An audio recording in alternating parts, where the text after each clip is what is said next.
ಪ್ರತಿ ದಿವಸ ಶ್ರೀಮಠದ ಈ ಕಾರ್ಯಕ್ರಮದೊಳಗೆ ಪ್ರಸಾದ ಮಾಡಿಸ್ತಾರೆ ನೋಡ್ರಿ. ನನಗನ್ನಿಸ್ತದ ಅವರಂಥ ಪುಣ್ಯವಂತರು ಯಾರೂ ಇಲ್ಲ. ನಮ್ಮ ಮನಿ ಓಪನಿಂಗದೊಳಗೆ ನಮ್ಮ ಮಕ್ಕಳ ಮದುವೆಯಾಗ 10,000 ಮಂದಿಗೆ ಊಟಕ್ಕೆ ಕರೆದು ಹಾಕಿದರು. ನಮ್ಮ ಮಕ್ಕಳ ಮದುವೆಯಾಗ 10,000 ಮಂದಿಗೆ ಕರೆದು ಊಟಕ್ಕೆ ಹಾಕಿದ್ರು. ಅವರು ಹೋಗುವಾಗ ಸಾರು ಒಂದಿಟ್ಟ ಖಾರ ಆಗಿತ್ತು ನೋಡಂದ ಹೋಗ್ತಾರ. ಅವ್ರು ಹಂಗ ಎಂದು ಹೋಗಂಗಿಲ್ಲ. ಚಪಾತಿ ಒಂದಿಟ್ಟ ದಿಪ್ಪಾಗಿದ್ದು ನೋಡು ಅಂತಾರನೇ. ಇಲ್ಲಿ ಯಾರ ಅತ್ತಾರ? ಇಲ್ಲಿ ಹೆಂಗಿರ್ತದಂದ್ರೆ ಯವ್ವ, ಇಲ್ಲೇನ ನಮ್ಮ ಮಠದೊಳಗ ಹಂಗ ಮದುವೆಯಾಗ ಊಟ ಮಾಡಿದಂಗ ಮಾಡಿರಂಗಿಲ್ಲ ಖರೆ. ಆದ್ರೆ ಇಲ್ಲಿಯ ಸಾರು ಎಡಳ್ಳಿ ಮಠದೊಳಗ ಅಡವೇಶ್ವರರ ಶ್ರೀಮಠದೊಳಗ ಜಾಗದೊಳಗ ಯಾರ ಸಾರು ಉಣ್ತಾರಲ್ಲ ಅವ್ರ ಭವಸಾಗರದಿಂದನ ಪಾರಕ್ಕಾರ. ಆ ಸಾರದೊಳಗ ಅಂತ ಶಕ್ತಿ ಇರ್ತದೆ. ನೀವು ಒಟ್ಟ ಅನ್ಬೇಡ್ರಿ, ನಾವು ಅಲ್ಲಿ ಒಳಗ ಅಪ್ಪ ಅವ್ರ ರೂಮಿನೊಳಗ ನಲ್ಲಿ ಊಟ ಮಾಡುವಾಗ ಇಲ್ಲಿ ಸಾರು ತರ್ಸೆ ಊಟ ಮಾಡ್ತೀವಿ. ಯಾಕಂದ್ರೆ ನಾವು ಪಾರ ಆಗ್ಬೇಕಲ್ರಿ. ಮತ್ತು ನೀವು ಒಟ್ಟ ಪಾರಾದ್ರೆ ಹೆಂಗೆ ಸ್ವಾಮಿಗಳು? ನೀವು ಪಾರಾಗಿಲ್ಲನ್ರಿ ಅಂದ್ಕೊಳ್ಳಿ. ಈ ಜಗತ್ತು ಎಲ್ಲರಿಗೂ ಒಂದೇ ಥರ ಇರ್ತದ್ರಿ. ದೊಡ್ಡ ಸ್ವಾಮಿಗಳು, ಮಠಾಧೀಶರು, ಶರಣರು, ಸಂತರು ಸೋಮ ಹಾಕೊಳ್ಳಕ್ಕೆ ಡ್ರೆಸ್ ನಮ್ಮ ನಿಮ್ಮ ಬೇರೆ ಇರ್ಬೇಕಟ್ಟ. ಎಲ್ಲರೂ ಒಂದೇ, ಎಲ್ಲರೂ ಸಮಾನರೇ. ಆದ್ರೆ ಗುರುವಿಗೆ ಒಂದು ಸ್ಥಾನ ಕೊಟ್ಟಿದ್ದಾನೆ ಪರಮಾತ್ಮ. ಈಗೇನು ಕುಂತಾರಲ್ಲ ನಮ್ಮ ಎದುರಿಗೆ ಅಡವಿಸಿದ್ದೇಶ್ವರರು, ಚಂದ್ರಶೇಖರ ಅಜ್ಜಾರು, ಅವರಿಗೆ ಒಂದು ಸ್ಥಾನ ಕೊಟ್ಟಿದ್ದಾನೆ. ಏನಂತಂದ್ರೆ ಆಶೀರ್ವಾದ ಮಾಡತಕ್ಕಂಥ ಶಕ್ತಿ ಕೊಟ್ಟಿದ್ದಾನೆ. ಇಲ್ಲಿ ದಿನನಿತ್ಯ ನಡೆಯತಕ್ಕಂಥ ಈ ಕ್ಷೇತ್ರದೊಳಗ ಅಪ್ಪ ಅವರು ಬೇರೆ ಏನೂ ಬೇಡ್ಕೊಳ್ಳಂಗಿಲ್ಲ. ನನ್ನನ್ನು ನಂಬಿ, ನಿನ್ನನ್ನು ನಂಬಿ, ಗುಡಿಯಾಗೇನು ಕೂತಿಯಲ್ಲ ನಿನ್ನ ನಂಬೆ, ನನ್ನ ನಂಬೆ ಯಾರು ಬಂದಾರಲ್ಲ ಅವರಿಗೆ ಎಂದೂ ಕಷ್ಟಗಳನ್ನು ಕೊಡಬೇಡ. ಅವ್ರು ಏನು ಬಂದು ಬೇಡ್ತಾರ ಅವ್ರಿಗೆ ಅದನ್ನು ಕೊಡಪ್ಪ ಅಂತ. ಇದನ್ನು ಬಿಟ್ಟರೆ ಬೇರೆ ಏನೂ ಬೇಡಂಗಿಲ್ಲ ಅಜ್ಜಾರ್, ಬೇರೆ ಏನೂ ಬೇಡಂಗಿಲ್ಲ. ನಾನು ನೋಡಿ, ಯಾರು ಬೇಕಾದವ್ರಿರ್ಲಿ ಎಲ್ಲರನ್ನು ಸಮೀಪದಿಂದ ಗುರುತಿಸಿ, ಸಮೀಪದಿಂದ ಕರೆದು ಅವ್ರ ಹೆಗಲ ಮ್ಯಾಗ ಕೈ ಇಟ್ಟು ಕಿವ್ಯಾಗ ಒಳ್ಳೆ ಮಾತು ಹೇಳು ಸ್ವಾಮಿಗಳು ಯಾರಾದರೂ ಈ ಭಾಗದೊಳಗಿದ್ರ ಅದು ನನ್ನ ಪರಮ ಪೂಜ್ಯರು ನಮ್ಮ ಚಂದ್ರಶೇಖರ ಅಪ್ಪ ಅವ್ರಂತಂದ್ರೆ ಏನು ತಪ್ಪಾಗಲಿಕ್ಕಿಲ್ಲ.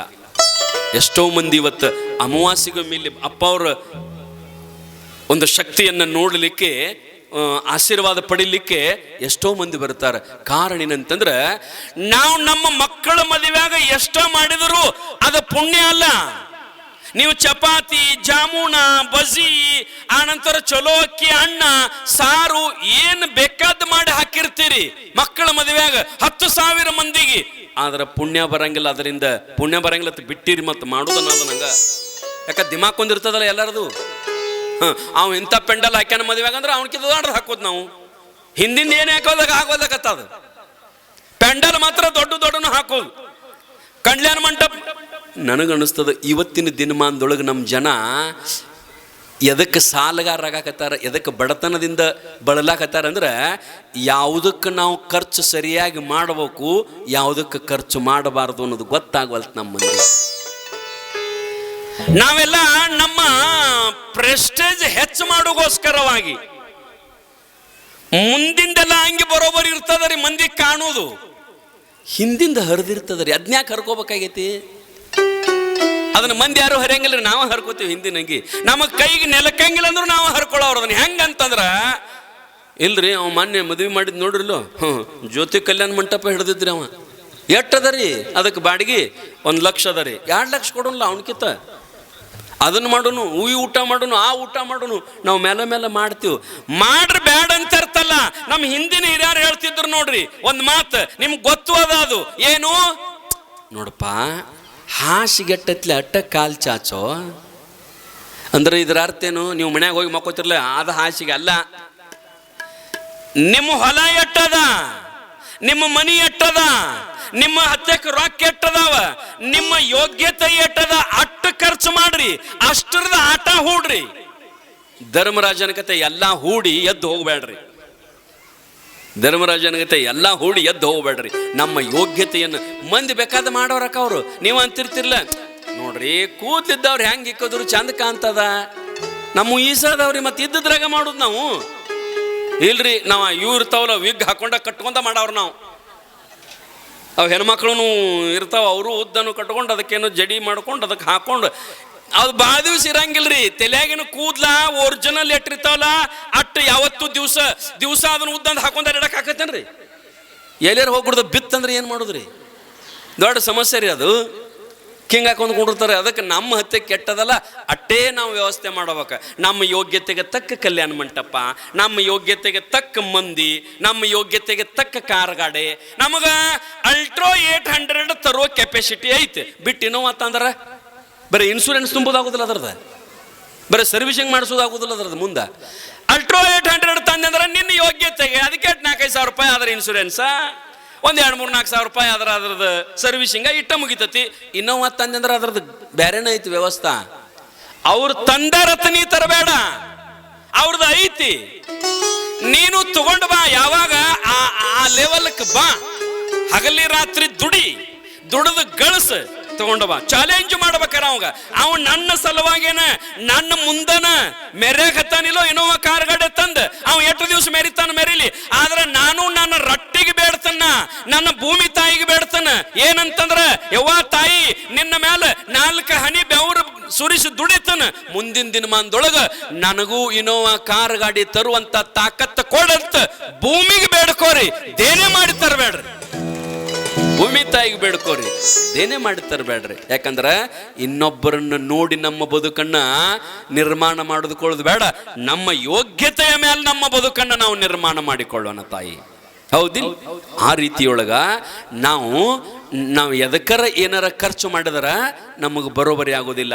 ಇಂಥಲ್ಲದ ನೋಡ್ರಿ, ಇಲ್ಲಿ ಯಾರ ದಾನ ಮಾಡ್ತಾರ, ಯಾರ ಪ್ರತಿನಿತ್ಯ ಪ್ರಸಾದ ಮಾಡ್ತಾರ, ಬರೇ ಒಬ್ಬರು ಇಲ್ಲಿ ಶಿರಾ, ಯಾರಿಗೂ ಇಷ್ಟ ಇಲ್ಲ ಅಂದ್ರೂ ಶಿರಾ ಯಾರೂ ಬಿಟ್ಟು ಹೋಗಂಗಿಲ್ಲ. ಒಂದು ತುತ್ತರ ಹಾಕ್ರಿ, ಯಾಕೆ? ಪ್ರಸಾದದ.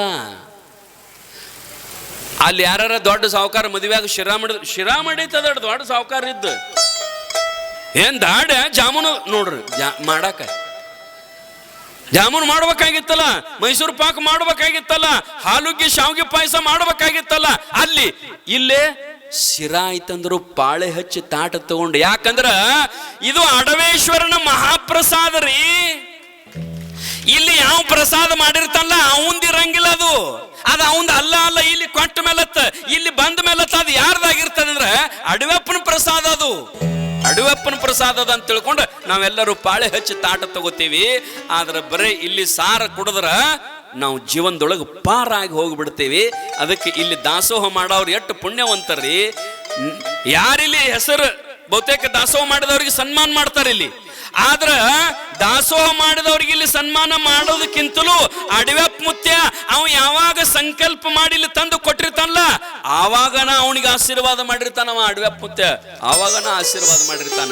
ಏನಂತಂದ್ರ ನೋಡ್ರಿ ನಾವು ಎಷ್ಟು ಭಕ್ತಿಯಿಂದ ಇಲ್ಲಿ ಸ್ವೀಕಾರ ಮಾಡ್ತೀವಿ ಪ್ರಸಾದ. ಸಾದಾ ಅನ್ನ ಸಾರ ಶಿರಾ ಆಯ್ತಂದ್ರೂ ಎಷ್ಟು ಭಕ್ತಿಯಿಂದ ಮಾಡ್ತೀವಿ, ಎಲ್ಲರೂ ನೆನೆಸಿ ಊಟ ಮಾಡ್ತೀವಿ. ಆ ರೀತಿಯೊಳಗ ದಾನ ಅಂತಂದ್ರೆ ಇದು, ಧರ್ಮ ಅಂತಂದ್ರೆ ಇದು. ನೀವು ಎಲ್ಲರ ಬಸ್ ಸ್ಟ್ಯಾಂಡ್ದೊಳಗ, ರೈಲ್ವೆ ಸ್ಟೇಷನ್ದೊಳಗ, ಆನಂತರ ವಿಮಾನ ನಿಲ್ದಾಣದೊಳಗೆ ಹಾದಲ್ಲಿ ಭಿಕ್ಷುಕರು ಇರ್ತಾರೆ ನೋಡ್ರಿ. ಒಬ್ಬ 70-80 ವರ್ಷದ ಮುದುಕಿ, 70-80 ವರ್ಷದ ಮುದುಕಿ, ಆ ಮುದುಕಿಯನ್ನ ತಾಯಿಯನ್ನ ಜ್ವಾಕಿ ಮಾಡಕ್ ಆಗಲಾರಕ್ಕೆ ಒಬ್ಬ ನಾಲಾಯಕ ಮಗ ಹೊರಗೆ ಹಾಕಿರ್ತಾನಕಿನ್. ಅದು ಎಲ್ಲೋ ಬೇಡ್ಕೊಂಡು ತಿಂತಿರ್ತದ ಪಾಪ. ಅಂತದ್ ವಿಮಾನ ನಿಲ್ದಾಣದಾಗೋ, ಬಸ್ ಸ್ಟ್ಯಾಂಡ್ದಾಗೋ, ರೈಲ್ವೆ ಸ್ಟೇಷನ್ದೊಳಗೋ ಒಂದು ತಾಟ ತಗೊಂಡು ಯಪ್ಪ ₹1 ಕೊಡೋ, ಯಪ್ಪ ₹2 ಕೊಡು ಅಂತಿರ್ತದಲ್ಲ. ₹2 ಕೊಡ್ರಿ. ಆಕಿದೇನಾರ ಅಕಸ್ಮಾತ್ ಸೀರೆ ಹರಿದಿತ್ತಂದ್ರ, ಆ ಮುದುಕಿದ ಆ ಅಜ್ಜಿದು ಸೀರೆ ಹರಿದಿತ್ತಂದ್ರ, ಮಾನ ಮರ್ಯಾದೆ ಮುಚ್ಚಿಕೊಳ್ಳಕ್ ಆಗಲಾರದಷ್ಟು ಸೀರೆ ಹರಿದಿತ್ತಂದ್ರ ಒಂದು ₹200 ಸೀರೆ ಕೊಟ್ಟು ಬಿಡ್ರಿ ಪಾಪ ಪುಣ್ಯಾತ್ಮ ಹೆಣ್ಣು ಮಗಳಿಗೆ. ಬರೀ ₹200, ₹200 ತಂದು ಕೊಟ್ಟದ ಸೀರೆ ಆ ಮುದುಕಿಗೆ ಕೊಟ್ಟಿ ಅಂತಂದ್ರ ಆ ಮುದುಕಿ ಸಾಯೂತಕ, ಆ ಸೀರೆ ಹರಿಯೂತಕ ಇಂಗಳಿಗೆ ಸಾವುಕಾರ, ಎಡಳ್ಳಿ ಸಾವುಕಾರ, ಇಂಗಳಿಗೆ ಗೌಡ, ಎಡಳ್ಳಿ ಗೌಡ ನನಗೆ ಬಂದು ಸೀರೆ ಕೊಡಿಸಿ ಹೋಗ್ಯಾನಂತ ತಿಳ್ಕೊಂಡು ಸಾಯುತಕ ನಿಮ್ಮನ್ನ ನೆನೆಸ್ತಾಳೋ ಯಪ್ಪ ಆಕಿ. ಆ ಮುದುಕಿ ಸಾಯುತಕ ನೆನೆಸ್ತಾಳ. ಆದ್ರೆ ಅದ ನಿಮ್ಮ ಹೆಂಡತಿಗೆ ₹5,000 ತಂದು ಕೊಟ್ಟಿರ್ತೀರಲ್ಲ ಸೀರೆ, ನೆನೆಸ್ತೀರ ನೀವು ಯಾರಿಗೆ? ಗಂಡಗ ಈಗ 5,000 10,000 ರೂಪಾಯಿ ಸೀರೆ ತೊಗೊಂಡಿರ್ತೀರಿ, ನಿಮ್ಮ ಗಂಡ ರೊಕ್ಕ ಕೊಟ್ಟಿರ್ತಾನೆ, 5,000 ರೂಪಾಯಿ 10,000 ರೂಪಾಯಿ ಸೀರೆ ತಂದು ಕೊಟ್ಟಿರ್ತಾನೆ. ನೆನೆಸ್ತೀರಿ ಗಂಡಗ? ಇಲ್ಲ. ನೀವು ಹೋಗಿ ಕೇಳ್ರಪ್ಪ ಬೇಕಾರೆ, ಗಂಡು ಮಕ್ಳು ಏನು ದೂರ ಕೂತಾರಲ್ಲ, ಪುರಾಣ ಮುಗಿದ ಕೂಡಲೇ ಹೋಗ್ರಿ ಮನೆಗೆ ಹೋಗಿ ನಿಮ್ಮ ಹೆಣ್ಮಗಳು ಕೂತಿರ್ತಾಳಲ್ಲ, ನಿಮ್ಮ ಹೆಂಡತಿ, ನಿಮ್ಮ ಧರ್ಮ ಪತ್ನಿ ಏನು ಕೂತಿರ್ತಾಳಲ್ಲ, ಆಕೆ ಮುಂದೆ ಹೋಗಿ ಕುಂಡ್ರಿ. ಕುಂತ ಏನನ್ರಿ ಅಂತಂದ್ರೆ, ಮೊನ್ನೆ ಜಾತ್ರೆಗೆ ನಿನಗೆ ಸೀರೆ ತಂದು ಕೊಟ್ಟನೆ ಇಲ್ಲ, 5,000 ರೂಪಾಯಿ ತಂದು ಕೊಟ್ಟನೆ ಇಲ್ಲ, ಇಷ್ಟ ಅನ್ರಿ. ಅಂದ ನೋಡ್ರಿ ಆಕೆ ಏನಂತಾಳ ಗೊತ್ತನ್ರಿ? ಹೆಂತವ್ವ ಏನಂತಾಳಂದ್ರ, ಏನು ಪುಗುಶಟ್ಟಿ ತಂದು ಕೊಟ್ಟದಿ, ಮಗ್ಗಲದಾಗ ಕುಂಡಿಸಿಕೊಂಡು ಮಾಂಗಲ್ಯಂ ತಂತು ನಾನೇನ ಅಂತ ತಾಳಿ ಕಟ್ಟಿ ನೀ ತಂದು ಕೊಡ್ಲಾರ್ದ ಮಂದಿ ಯಾರು ತಂದು ಕೊಡ್ತಾರೋ ಅಂದ್ರ ಅಂದ್ಲಾಕಿ. ಹೆಂಡತಿಗೆ ಸೀರೆ ತಂದು ಕೊಟ್ರ ಪುಣ್ಯ ಅಲ್ಲ ಅಂದ್ಕೊಳ್ಳೆ ಬಿಟ್ಟಿರಿ, ಮತ್ತೆ ತಂದು ಕೊಡೋದು ನೀವ ತಂದು ಕೊಡ್ಬೇಕು. ಅವಕ್ಕ ನೀವಂತಿರ್ಬೇಕು, ಎಲ್ಲಿ ಸ್ವಾಮಿ ತಂದಿರಿ ಸೀರೆ ತಂದು ಕೊಡಬೇಡ, ಬಂಗಾರ ತಂದು ಕೊಡಬೇಡ, ನಾವು ತಂದು ಕೊಡಬೇಡ್ದ್ರೆ ಅವ್ರು ಬಿಡ್ತಾರನ್? ಅವ್ರು ತರಲಿಲ್ಲ ಅಂದ್ರು ನೀವು ಬಿಡ್ತೀರನ್? ಲಿಂಕ್ ಇರ್ತದ, ಅದು ಬಿಡಾಕ ಬರಂಗಿಲ್ಲ. ಆದ್ರೆ ಕಾರಣ ಏನದಂತಂದ್ರೆ, ಹೆಂಡತಿಗೆ 50,000 ರೂಪಾಯಿ ಸೀರೆ ತಂದು ಕೊಟ್ಟರು ಅದು ಪುಣ್ಯ ಅಲ್ಲ, ಅದು ದಾನ ಅಲ್ಲ, ಅದು ಧರ್ಮ ಅಲ್ಲ, ಅದು ಕರ್ತವ್ಯದ. ಯಾರೋ ರೋಡಿನೊಳಗೊಬ್ಬ ಹೆಣ್ಣು ಮಗಳು, ನಿರ್ಗತಿಕ ಹೆಣ್ಣು ಮಗಳಿದ್ಲು ಅಂತಂದ್ರೆ ಆಕೆಗೆ ಬರೀ 200 ರೂಪಾಯಿ ಸೀರೆ ತಂದು ಕೊಟ್ಟರೆ ಅಂದ್ರೆ ಅದು ಪುಣ್ಯ ಅದ, ಅದು ದಾನದ, ಅದು ಧರ್ಮದ ತಾಯಂದಿರ. ಅದಕ್ಕೆ ನಾವೇನು ಕೊಟ್ಟಿರ್ತೀವಲ್ಲ ಅದನ್ನೇ ಪರಮಾತ್ಮ ಕೊಡ್ತಾನೆ. ನಾವು ಕೊಡ್ಲಿಲ್ಲ ಅಂದ್ರೆ ದೇವರಿಗೂ ಕೊಡಾಕ ಬರಂಗಿಲ್ಲ ಅಂತೀರಿ. ಈಗ ನೀವು ದೇವ್ರ ಮುಂದೆ ಹೋಗಿ ನಿಂತುಕೊಂಡು ನನಗೊಂತಲ್ಲಿ ಬಂಗಾರ ಕೊಡ್ತಾನ, ಯಾರಿಗಾರ ಕೊಟ್ಟಿದ್ರೆ ಕೈ ಬೇಕಾರೆ ನಾವು ಬರ್ತೀವಿ ಅಲ್ಲಿಗೆ, ನಮಗೂ ಅದ ಕೊಳಮೆಗೆ ಅದ ಬಂಗಾರ ಕೊಟ್ಟಾನ್ರಿ, ಕೊಡಂಗಿಲ್ಲ. ಈಗ ಕೊಡಂಗಿಲ್ರಿ, ಮುಂದೆ ಕೊಡ್ತಾನ, ಮುಂದೂ ಕೊಡಂಗಿಲ್ಲ ಅವ. ಆದ್ರೆ ಪಕ್ಕಾ ತಿಳ್ಕೋರಿ, ದೇವ್ರ ಹತ್ತಕ್ಕೆ ಬಿಟ್ಟು ನೀವು 1000 ವರ್ಷ ನಿಂತು ಬೇಡಿದ್ರು ದೇವರಿಗೆ ಕೊಡಾಕ ಅಧಿಕಾರ ಇಲ್ಲ. ಅವೇನು ಮಾಡ್ತಾನಂದ್ರ, ನೀವೇನಾದರೂ ದಾನ ಮಾಡಿದ್ರಿ ಅಂದ್ರ, ನೀವೇನಾದರೂ ಧರ್ಮ ಮಾಡಿದ್ರಿ ಅಂದ್ರ, ನೀವೇನಾದರೂ ಪುಣ್ಯ ಮಾಡಿದ್ರಿ ಅಂದ್ರ ಅದನ್ನ ಡೈರಿ ತೆಗೆದು ನೋಡ್ತಾನ ನಿಮ್ಮದು ಪರಮಾತ್ಮ. ನೀವು ಕೊಟ್ಟದೆಲ್ಲ ಬರ್ದಿರ್ತಾನವ. ನೀವು ಕೊಟ್ಟಿರ್ಲಿಲ್ಲ ಅಂದ್ರೆ ನಿಮ್ಮ ಬುಕ್ ಖಾಲಿ ಇರ್ತದ.